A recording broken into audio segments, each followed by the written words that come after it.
আমার যুবক ভাই, কষ্ট পাইবা, মরলে তো কষ্ট পাইবাই, দুনিয়া তো কষ্ট পাইবা, দুকে দুকে মরে যাবা, দুকে দুকে। একদিন যখন দেখবা সময়ে প্রয়োজনে যৌবনের ক্ষমতা নাই, নারী দেখতে দেখতে, অশ্লীল দৃশ্য দেখতে দেখতে, বীর্যপাত হতে হতে শরীর নষ্ট হয়ে গেছে, একদিন বুঝবা যৌবনের কত দাম, শরীর স্বাস্থ্যের কত দাম, একদিন বুঝবা। যখন হার্বাল কোম্পানির ওষুধে ওষুধে ঘুরবা, কবিরাজি আর বনাজি ওষুধে ঘুরবা, তখন বুঝবা। হ্যাঁ হ্যাঁ, আমি সাফ সাফ বললাম।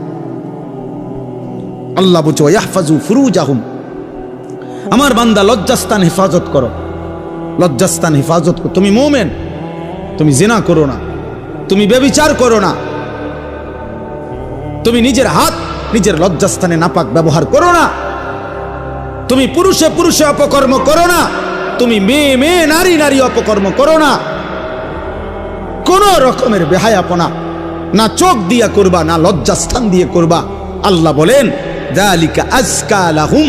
এই এবার শেষ কথা হলো, আল্লাহ বলেন বান্দা আমি ওয়াদা দিলাম, চোখ যদি গুনাহ থেকে বাঁচাও, লজ্জাস্থান যদি বাঁচাও, এই দুই জিনিস বাঁচাইলে আমি আল্লাহ ওয়াদা দিলাম, আমি আল্লাহ তোমার অন্তরটা পুরাটা 100 পবিত্র করে দেব। যালিকা আজকা লাহুম, আজকা মানে সর্বাধিক পবিত্র করে দেব, 100 দিল সাফ করে দেব, কলিজাটা পবিত্র করে দেব, কালবটা পবিত্র করে দেব, অন্তরটা আলোকিত করব। বসে থাকবা জমিনে, তাকাইলে চোখ বন্ধ করলে দেখবা আর সাজিমে, আর সাজিমে মান তারাকাহা মাখাফাতি আবদালতুহু ঈমানান ইয়াজিদু হালাওয়াতাহু ফি কলবি। আল্লাহ বলেন হাদিসে কুদসিতে, আমার যে বান্দা আমি আল্লাহর ভয়ে চোখ নামালো ভিন নারী থেকে, হারাম ছবি থেকে, আল্লাহ বলেন সাথে সাথে আমি আল্লাহ আমার ওই বান্দার দিলের মধ্যে ঈমানের স্বাদ, ঈমানের মজা, এমন ঈমান এমন নূর আমি দেব, আমার বান্দা তৎক্ষণাৎ ঈমানের মজা পাইতে থাকবে। জন্য আল্লাহর নবী বলেন হে আলী, নবীর সাহাবী আলীকে বলছে, নবীর জামাতা ফাতেমার স্বামী, আল্লাহর নবী বলেন আলী লা তুতবিইন নাযরাতান নাযরা, কোন নারীর প্রতি যদি হঠাৎ নজর পড়ে যায় তাইলে দ্বিতীয়বার আর ওই নজর ফিরাইও না, আর তাকাইও না, প্রথমবারেই চোখ নামিয়ে ফেলো। ফা ইন্না লাকাল উলা ওয়া লাইসাত লাকাল আখিরা, প্রথমবারের হঠাৎ নজর মাফ, কিন্তু দ্বিতীয়বার ফিরে চাইলে এইটা আর মাফ হবে না, এটা আর মাফ হবে না। হযরত জারীর ইবনে আব্দুল্লাহ বাজালি রাদিয়াল্লাহু তাআলা আনহু বলছেন, ইয়া রাসূলুল্লাহ, আমি যদি হঠাৎ কোনো নারীর প্রতি আমার নজর পড়ে যায় আমি কি করব? নবী বলেন ইসরিফ বাসারাকা, সাথে সাথে চোখ ফিরিয়ে নাও। আল্লাহ আমাদেরকে তৌফিক দান করেন। ইন্নাল্লাহা খাবীরুম বিমা ইয়াসনাউন। এই শেষ কথাটা শোনো ভাই, আল্লাহ বলছে বান্দা, ইয়াসনাউন অর্থ হইল যত কৌশলে, যত গোপনে, যত একাকিত্বে, যত বুদ্ধি খাটাইয়া, যত সালাকি কইরা, তুমি যতভাবেই তুমি গোপন গুনাহ করো না কেন, রাতে অন্ধকারে লাইট নিবাইয়া, সিটকারি লাগাইয়া, দরজা বন্ধ কইরা, রাতের 2টা ইয়ারফোন লাগাইয়া, শব্দ ছাড়া তুমি যত বুদ্ধি খাটাইয়াই নারী দেখো, ছবি দেখো, উলঙ্গ দৃশ্য দেখো, হারাম সম্পর্ক করো, খোদার কসম আল্লাহ বলে আমি খবর রাখি, আমি জানি, আমি জানি, আমি দেখি, আমি শুনি, আমি বুঝি। ইন্নাল্লাহা খাবীরুম বিমা ইয়াসনাউন। এজন্য বাপ একটা ভাই, এ শেষ যে কয়জন মানুষ টিকলেন, আমি প্রথমেই অনুমতি দিছি, কোনো অসুবিধা নাই, যে কয়জন আস্তে আস্তে ওরা বুঝছে যে হ্যাঁ এনে কিচ্ছা হইতো না, কোনো সমস্যা নাই, এই তো ভোট না, আমি যে ভোট চাইতে আইছি যে সবার ভোট দরকার না, ভোট দরকার নাই, আমার কোনো মার্কা নাই, আখিরাতের আশায় আসছি, আখিরাতের আশা। অতএব আমরা প্রত্যেক ইনশাআল্লাহ গুনাহ ছাড়ব। বলেন ইনশাআল্লাহ, বলেন ইনশাআল্লাহ। বলেন ইনশাআল্লাহ। একটা একটা গুনাহ ছেড়ে দাও, একটা একটা। দ্বীনকে ভালোবাসেন, আল্লাহকে ভালোবাসেন, নামাজকে ভালোবাসেন, মাদ্রাসাকে ভালোবাসেন, মাদ্রাসাকে ভালোবাসেন, আল্লাহর কোরআনকে ভালোবাসেন, ছেলেকে দ্বীন শিখতে দেন, মেয়েকে দ্বীন শিখতে দেন।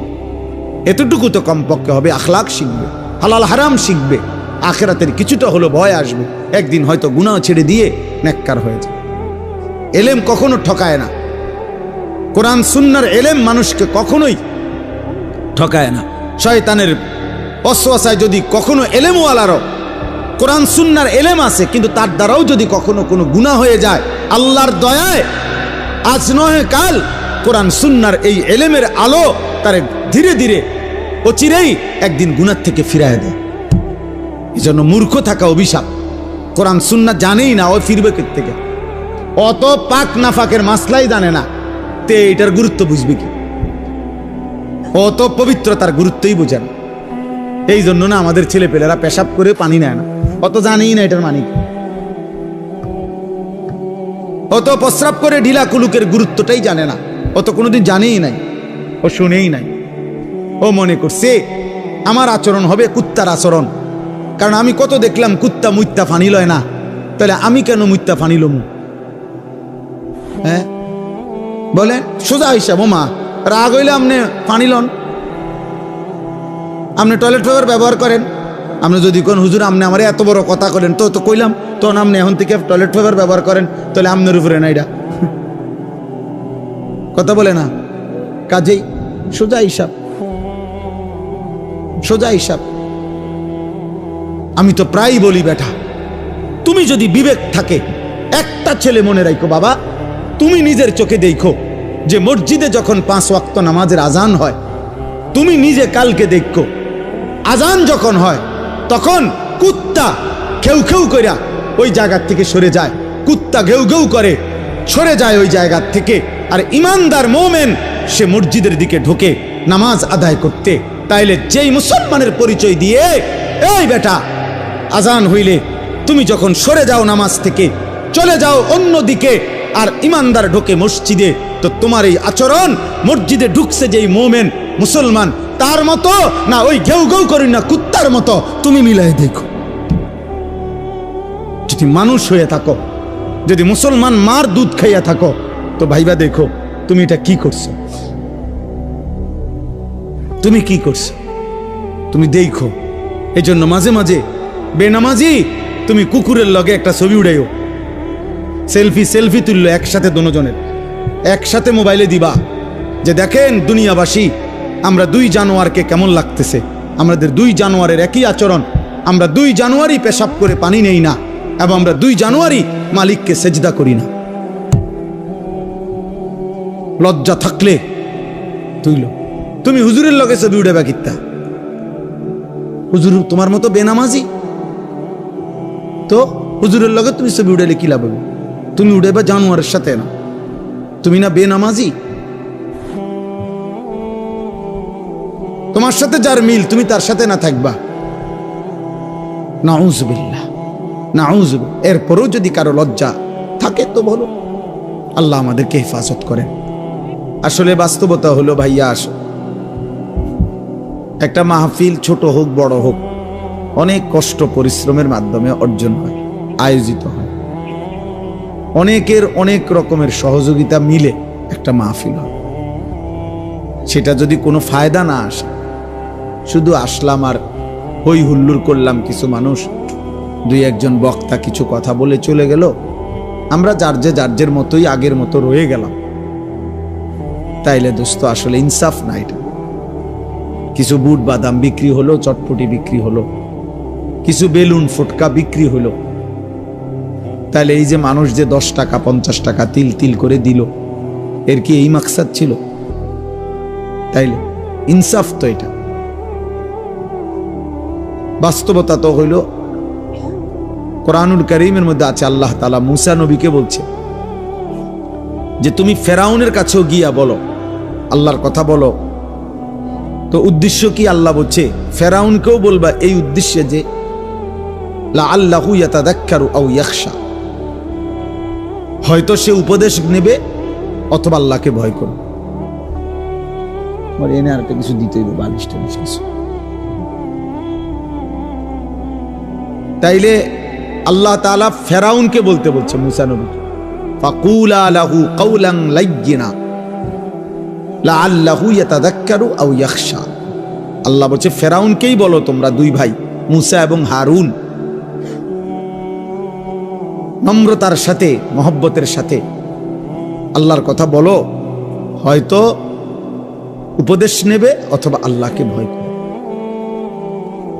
তাহলে ফেরাউনের কাছে পর্যন্ত মাকসাদ এটা ছিল যে উপদেশ নেবে, সেখানে আমরা মুসলমান, তাহলে আমাদের যে কোনো উদ্দেশ্য হবে না, একটা কিছু তো হওয়া উচিত, লক্ষ্য উদ্দেশ্য। তোমরা কিছু ছেলে হুড়হুড় করে আসলা, বসলা, আবার আগের মতো চলে গেলা। কেউ মানুষের ছবি তুললা, কেউ আমাগো ছবি তুললা, কেউ এই হাঁটা চলা হই হুল্লোড় তুললা, তো কি হবে ভাই? এরপরে আবার আমি আজকেও একজনকে জিজ্ঞাসা করছি, আপনি যে ছবি উঠেছেন ওটা কই? হুজুর ডিলিট করে দিছে। তো তাহলে এটা আবার এই নিজে উঠায় আবার নিজে এটারে মুছালায়, তাহলে এই পাগলামির কোনো অর্থ আছে? এটা কি এটা কোনো কাজ হইতে পারে? এই জন্য ভাই আসলে ছেলেরা বাবা বুঝতে শেখো। কমপক্ষে আমি যা করছি কেন করতেছি, এটা এর কোনো দুনিয়াবি বা আখিরাতের কোনো ফায়দা আছে কিনা, এতটুকু যদি আমার বিবেকে না থাকে তা আমি আর মানুষ কি? তাহলে তোমাদের মনে করো ইনসাফের সাথে যে আখিরাত বাদ দাও, দিন রাত মোবাইলের এই ছবি তোলার দ্বারা দুনিয়াবি কোনো ফায়দা আছে কিনা তুমি চিন্তা করো। দুনিয়াবিও তো কোনো ফায়দা নাই। তো তাফসীরের মধ্যে আছে যেই কাজের দুনিয়া আখিরাত কোথাও কোনো ফায়দাই নাই, ওটারে লাগভ বলে। লাগভ অনর্থক কাজ, বেহুদা কাজ। আর আল্লাহ বলছে মুমিন বেহুদা কাজ করে না। ওয়াল্লাযীনা হুম আনিল লাগযি মুরিদুন, আল্লাহ বলেন আমার মুমিন বান্দা বেহুদা কাজ থেকে নিজেকে বিরত রাখে। বেহুদা কথা, বেহুদা কাজ। তোমরা ছেলেরা, তোমরা বউ যারা দাঁড়ায় আছো, বসো বসো ভাই বসো। যতক্ষণ শুনলে এতক্ষণ বসেই শোনো, আবার চলে যাইতে চাইলে কোনো অসুবিধা নাই। কেউই তো আর থাকার জন্য আসে নাই, সবাই আমরা চলে যাব। এই ঘন্টা খানিকের ভিতরে সব আয়োজনই শেষ হয়ে যাবে, সবাই যার যার ঘরেই আমরা ফিরে যাব, আবার একদিন দুনিয়া থেকেই চলে যাব। এই সহজ হিসাব। আমি প্রায় সময় অনেক দিন আমার জীবনে আমি এই প্যান্ডেল যখন ভাঙ্গে, মানে মাহফিলের শেষে তো আমি খানা খাই, তো অনেকক্ষণ পরে অনেক সময় বাইরই, তখন দেখি যে মাইকওয়ালারা মাইক খুলে ফেলতেছে, এই প্যান্ডেলের এক সাইড খুলতেছে, একদম নীরব হয়ে থাকে। আমার খুব মনে পড়ে যে হায়, গত কিছুক্ষণ আগেও এখানে কি কোলাহল ছিল, আর এখন সব স্তব্ধ। ঠিক দোস্ত, এই পৃথিবী একদিন এমন স্তব্ধ হয়ে যাবে। সত্যি সত্যি আল্লাহ তাআলা বলেন ইজা সামাউন ফাতারাত, এই বিস্তীর্ণ আসমান আমি আল্লাহ তাআলা ভেঙ্গে চুরচুর করে ফেলব, কাচের মতো ভাঙতে থাকে। ওয়া ইদাল কাওয়াকিবুন তাসারাত, এই কোটি কোটি তারকারাজি খসে খসে পড়বে। ওয়া ইদাল বিহারু ফুজ্জিরাত, পৃথিবীর সব সাগর নদীর সব পানিগুলো উত্তপ্ত হয়ে টকবক করতে করতে উতরাইতে উতরাইতে বাষ্পের মতো উড়ে যাবে, পানি শূন্য হয়ে যাবে। আল্লাহ তাআলা বলছেন। এজন্য আসলে আমরা সবাই, যে বসে আছে সেও আসলে চলতেছে, যে ঘুমে আছে সেও আসলে চলতেছে। বাস্তবতা হলে আমরা সবাই প্রতি ঘন্টা পার হচ্ছে, সেকেন্ড পার হইতেছে, আমি কবরের দিকেই যাচ্ছি, যদিও আমি ঘুমে। কারণ ঘুমের কারণে তো আমি সময়কে থামাইতে পারি না, ঘুমের কারণে তো আমি সময়কে আটকায় রাখতে পারি না। আমি ঘুমাইছিলাম যেই ঘন্টায়, ঘুম থেকে উঠে দেখি আমার উপর দিয়ে 6 ঘন্টা পার হয়ে গেছে। ধরে নেন ঘুমাইবার সময় আমার ছিল অন্ধকার, ঘুম থেকে উঠে দেখি আমি পৃথিবী আলোকিত হয়ে আছে। তাইলে আমরা মূলত ঘুমে থাকি আর সোজা থাকি, বসে থাকি, আমরা আসলে চলতেছি।